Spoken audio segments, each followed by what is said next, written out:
Alrighty then.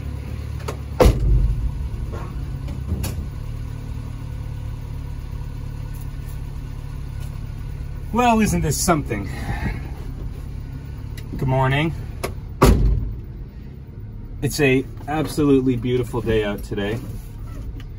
So 100% sunglasses necessary. Just thought I'd take you for a spin in the K truck, fully warmed up. And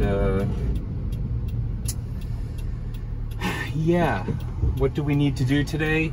I am going to, for the first time, wow, put in non-ethanol fuel. Running incredibly well right now. And I'm looking to pick up some carpet. And I'm simply going to buy bulk carpet, trace the outline of the floor, and put some carpet beneath my feet so that there's something. When it rains and it gets sandy and whatnot, you know, if there was carpet, I could at least vacuum it. Now when it rains, water just puddles at my feet, which is fine. It's very truck-like, but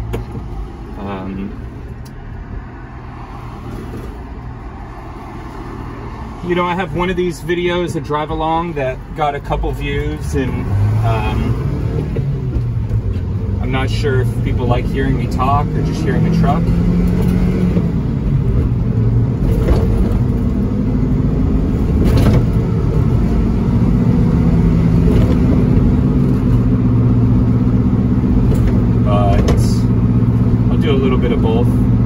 Yesterday, I replaced a leaky valve cover gasket.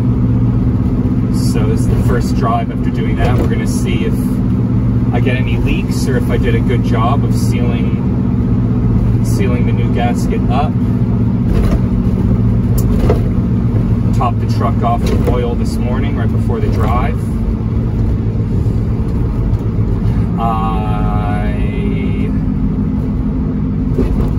Cleaned and re-greased the front brakes, and in the process discovered that the passenger or the driver in a regular vehicle wheel bearing is pretty messed up.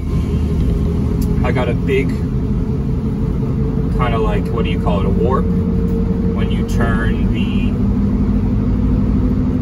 the wheel over. So the brake is always dragging on this side, which is a pain. And it doesn't turn very well. It drags because it hits the brake, and it drags because the bearing is bad.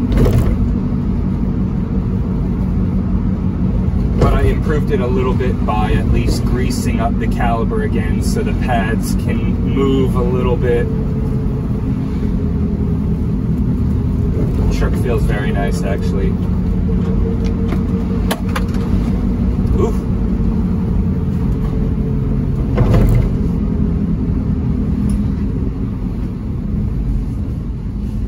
I'm not sure if you'll hear anything. That window is closed. My window is open. Parts of the video like this I have to talk, otherwise what are you even gonna watch?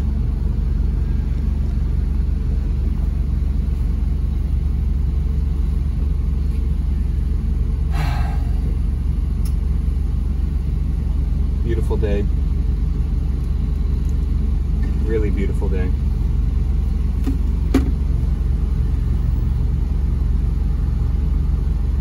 The truck's idle sits right over 1,000 RPM. At least that's what the my tach says. I wouldn't be surprised if my tach always reads a touch high. And the reason I say that is just based off other members of like the K-Truck forums who have put a tach on their Sambar running the same more or less wheel size. They seem to have slightly like 100 or 200 RPM lower than mine. So it's possible my gauge reads over, you know, 200 RPM high all the time. When I set the idle initially, it should have been right at 900. So to read 1100 That's what the owner's manual says. You set the idle to 850 plus or minus 850 with the lights turned on, so that you know you got 850 with a load.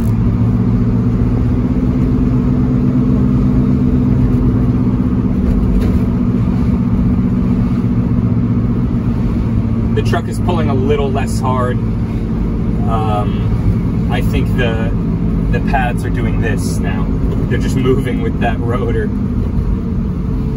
and just you know, they're not dragging as hard,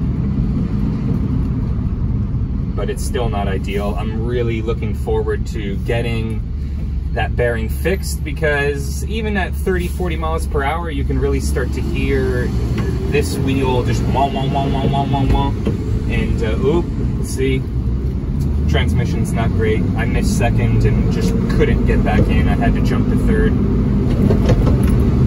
The truck is torquey enough where that's not an issue, but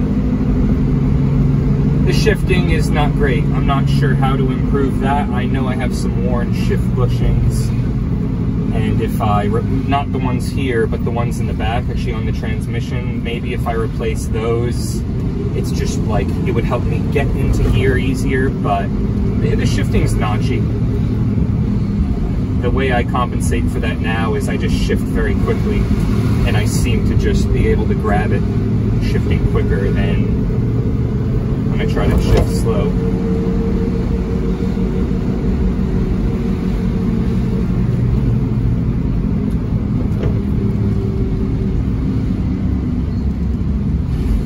We are in northern New Jersey, Bergen County. Right now we're probably in Edgewater, New Jersey. I'm not sure where the exact division line is. Very nice, lovely town. Love Jersey. Don't let anyone tell you different.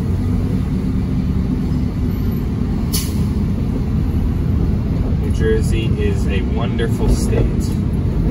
Maybe not the government, but the state itself is wonderful. My parents live here. I grew up here, not in North New Jersey, but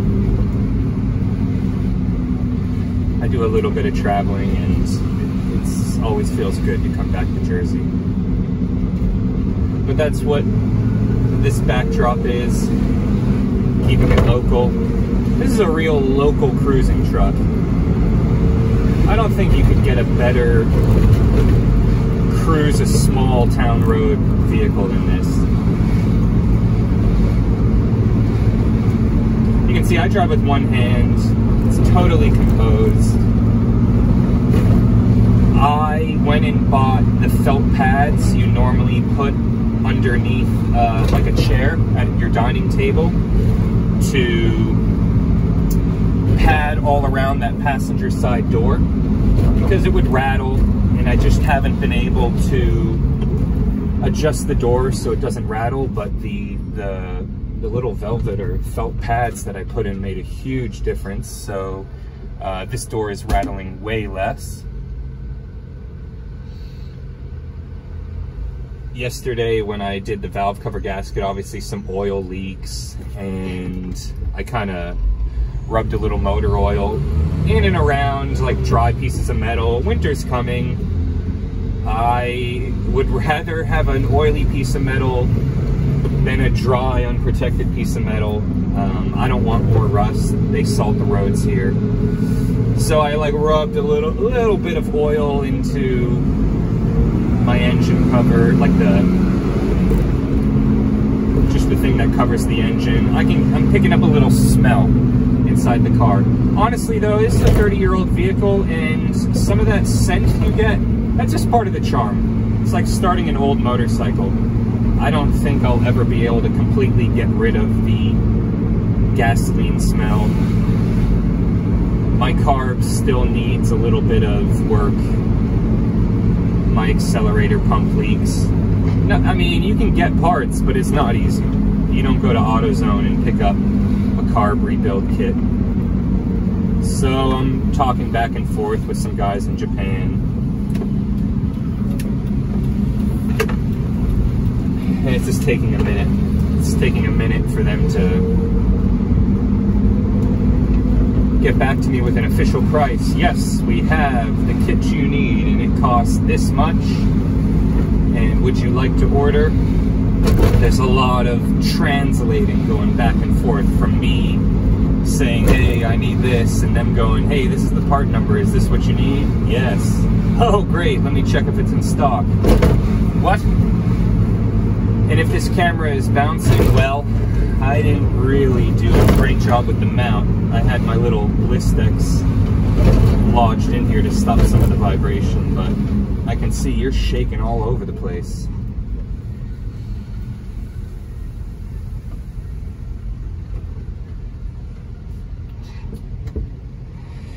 You know, honestly, it would be helpful if one person who, you know, watches this puts in the description, well, if you've watched, I've done 3 of these, so if you've watched them all and you liked one better than the other, I always thought it would be, like, me as a viewer, I would want to watch a video of something like this, like just a driving, backdrop, looking at the scenery, maybe listening to someone bullshit for a little bit.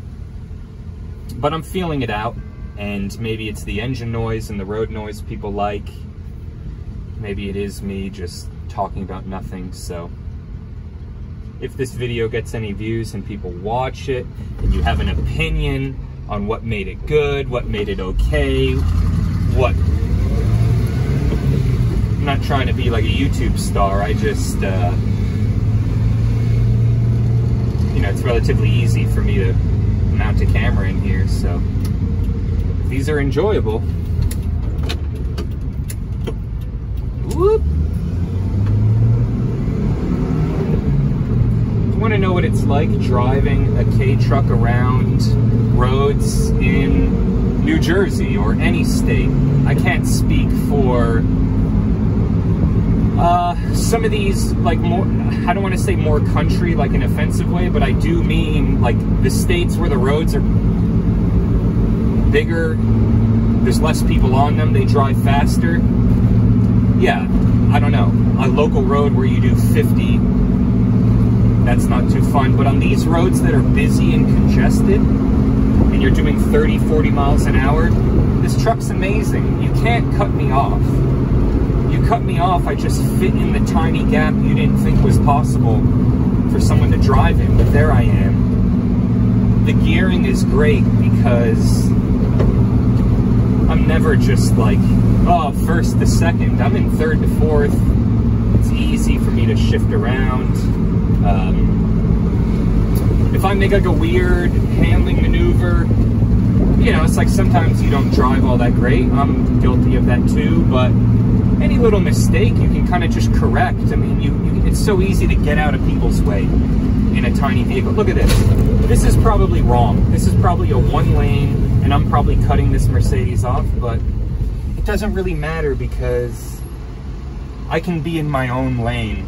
You know what I'm saying? Like, if I make a mistake and I'm in the shoulder, I'm like so easily kind of squeezed off in the shoulder. You never really piss people off, I guess is the gist of what I'm trying to say. No one sees this truck and goes, oh, this asshole is in my way. You really don't bother people driving a K-truck around. And there's value in that. You don't want to be pissing people off all the time when you're driving. It's good to have a very non-offensive vehicle. And I think you do need to get something special to have a completely non-offensive vehicle. I've heard in people in the forums writing, oh, someone saw my truck and tried to run me off the road. I don't know what you were doing that someone tried to run you off the road. I kind of think maybe a little bit of driver error, but for me personally, I've daily driven this thing in New York City, New Jersey. I'm driving this thing all the time, and no aggression from other people. I've never felt like someone put me in an unsafe situation. Everyone's very chill. They see the truck, they're like, oh, what's that? They let me do my thing. It's easy for me to stay out of their way.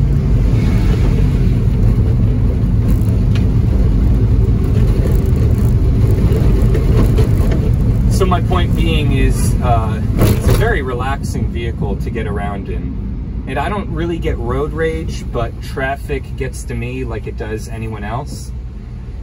And this is a great vehicle for traffic because you can always escape. If there's a little traffic jam, if someone is in the left lane and didn't move over quite enough and they're blocking you from getting around, and it's like, what is this asshole's problem? It doesn't really happen in the truck. If you know, that person does that scenario, I can always fit around them. Look at this. Like, I just cut someone off, but I'm so tiny, I cut them off and it really didn't mess with them at all. Does that make sense? Like, I'm able to half lane. So it's pretty great, I have to say. That's been nice for me, is being able to drive aggressively so that I appease my needs, but not be perceived as driving aggressively because, you know, I'm not getting super close to people or making them feel like they have to swerve around me. Check out this thing. Full-blown tank mode. And I'll let you in on a little secret. I bought this truck during COVID. I fixed it up during COVID and then started driving it around during COVID, and I never registered it. Don't report me, but the New Jersey DMVs, get out of here. Who has time to do that? You know what I mean? Wake up at 3 in the morning to maybe be seen by the DMV? Nah, I don't think so. So I've yet to register the truck. The cops smile when they see me. I do have a plate on the back. It's not for this vehicle. But, God, knock on steel, that keeps going my way.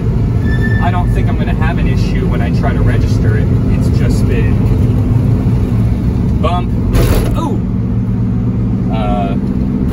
My point being, I don't think I'm a target to the cops. I fly a US flag back there. I drive as sensibly as I can. And I think the cops see me and they get a little kick. I just cut off another driver. Did I upset him? No, he's okay. And look, this is 2 lanes, and technically my lane is blocked off, but whoop, I'm gonna zoom right through. This is 1 lane, and I won't pass this vehicle, but I could. And I could do it all easily without freaking anybody out. Anyway, I will make a second video depending on how this one looked. But there you go.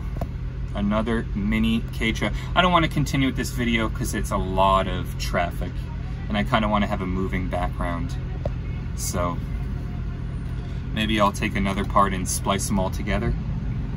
Yeah.